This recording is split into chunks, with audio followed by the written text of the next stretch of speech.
Yesterday evening, Susan Karkin and I drove up the Mackenzie after 5 p.m., up to the Ben and Kay Doris boat launch just above Brown's Hole. We ate our little dinners and looked out at the fast green water, smelled the warm cedar air, and watched mergansers flying downriver.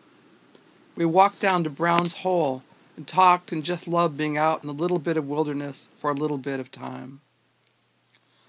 Along the trail there is a place on the uphill side with a deep depression full of still water. It must be spring water and cold because it isn't covered with algae and palm plants.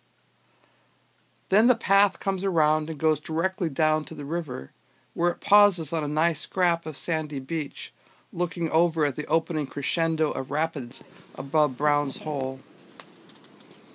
There is a boulder as big as a house there in the river, and a big-leafed maple overhangs the pool beneath it.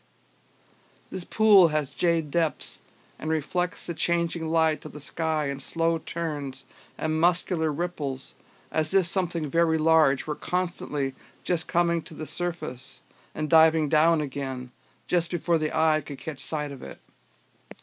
This is the place where that spring emerges from the hillside. The water never surfaces into a creek, which is why the trail crosses by it without a bridge. An interlaced root system with rocks and duff maintains the integrity of the surface soil, but 10 or 15 feet down, the water surges through big gravel left over from ancient floods and emerges into this deep, cold pool under the maple tree, protected and shaped by the upstream boulder.